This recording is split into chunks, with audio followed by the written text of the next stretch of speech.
ನಮಸ್ಕಾರ. ನ್ಯೂಸ್ 3 ಕನ್ನಡ ಒನ್ಗೆ ಸ್ವಾಗತ.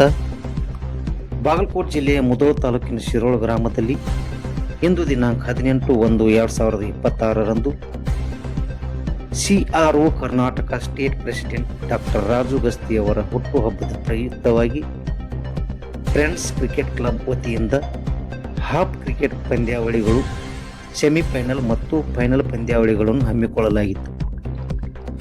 ಈ ಫೈನಲ್ ಪಂದ್ಯಾವಳಿಯಲ್ಲಿ ಪ್ರಥಮ ಸ್ಥಾನ ಜೈ ಬಜರಂಗಿ ಬಾಯ್ಸ್ ತಂಡ, ದ್ವಿತೀಯ ಸ್ಥಾನ ರಾಯಲ್ಸ್ ತಂಡ, ತೃತೀಯ ಸ್ಥಾನ ಫ್ರೆಂಡ್ಸ್ ಸಿಸಿ, ಚತುರ್ಥ ಸ್ಥಾನ ಬ್ರದರ್ಸ್ ಗ್ರೂಪ್ ಜಯಗಳಿಸಿದ ಬೆನ್ನಲ್ಲೇ 4 ತಂಡದ ಓನರ್ಗಳಿಗೆ ಸನ್ಮಾನಿಸಿ ಗೌರವಿಸಲಾಯಿತು.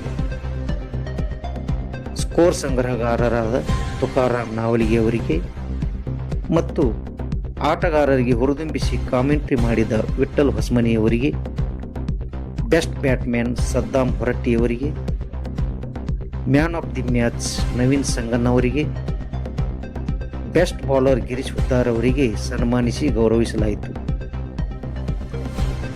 ಈ ಸಂದರ್ಭದಲ್ಲಿ ಮಾತನಾಡಿದ ಮಾಜಿ ಆಟಗಾರರ ಚೆನ್ನಯ್ಯ ಮಡಪತಿಯವರು, ನಮ್ಮ ಗ್ರಾಮದ ಪ್ರತಿಭೆಗಳು ಬೆಳೆಸಬೇಕು.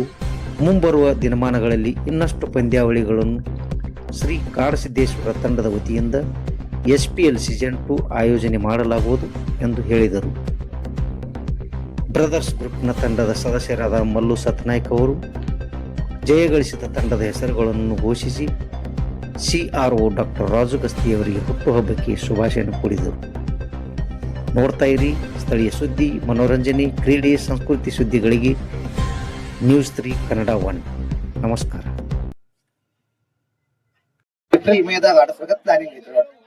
ಎಲ್ಲರೂ ಸಹಾಯ ಮಾಡ್ರಿ, ಸಹಕಾರ ಮಾಡ್ರಿ. ಆಟಗಾರ ಇನ್ನೊಂದ್ ಸ್ವಲ್ಪ ಜಾಸ್ತಿ ಫಾರ್ಮ್ ಹಾಕ್ರಿ.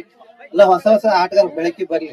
ಯಾಕಂದ್ರೆ ಆಡಿದ ಪ್ಲೇಯರ್ ಆಡುವುದರಿಂದ ಏನ್ ಆಗಂಗಿಲ್ರಿ. ಹೊಸ ಪ್ಲೇಯರ್ ಬೆಳಕಿ ಬಂದಾಗ ಎಲ್ಲರಿಗೂ ಗೊತ್ತಾಗತ್ರಿ. ಅದಕ್ಕಾಗಿ ಎಲ್ಲರೂ ಒಳ್ಳೆ ಪ್ರಯತ್ನ ಮಾಡೋಣ, ಚಲೋ ಟೂರ್ನಮೆಂಟ್ ಮಾಡೋಣ. ದೇಶ ವರ್ಕ್ ಮಾಡೋ ವತಿಯಿಂದ SPL ಸೀಸನ್ 2 ನಡೆಸ್ತಾರೆ. ರಾಜಣ್ಣ ಗಸ್ತಿ ಅವರ ಹುಟ್ಟುಹಬ್ಬದ ಪ್ರಯುಕ್ತ ಶಿರೋಳ ಗ್ರಾಮದಲ್ಲಿ ಹ್ಯಾಪೀಸ್ ಕ್ರಿಕೆಟ್ ಟೂರ್ನಮೆಂಟ್ ಅನ್ನು ಹಮ್ಮಿಕೊಳ್ಳಲಾಗಿತ್ತು. ಈ ಟೂರ್ನಮೆಂಟ್ ನಲ್ಲಿ ಮೊದಲ ಸ್ಥಾನವನ್ನು ಜೈ ಬಜರಂಗಿ ಬಾಯ್ಸ್ ಪಡೆದುಕೊಂಡಿರುತ್ತದೆ. ಅದೇ ರೀತಿಯಾಗಿ ದ್ವಿತೀಯ ಸ್ಥಾನವನ್ನು ಶಿರೋಳ ರಾಯಲ್ಸ್ ತಂಡವು ಪಡೆದುಕೊಂಡಿರುತ್ತದೆ.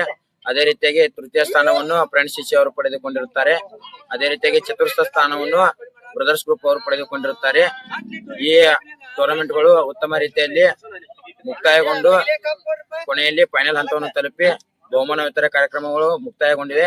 ಇದೇ ರೀತಿಯಾಗಿ ಮುಂದುವರೆದು ಶಿರೋಳ ಗ್ರಾಮದಲ್ಲಿ ಹಲವಾರು ಕ್ರೀಡಾಪಟುಗಳು ಬೆಳೆಯಲಿ ಮತ್ತು ಶಿರೋಳ ಗ್ರಾಮದಲ್ಲಿ ಅದೇ ರೀತಿಯಾಗಿ ಇಂತಹ ಟೂರ್ನಮೆಂಟ್ಗಳು ಮತ್ತೆ ನಡೆಯಲೆಂದು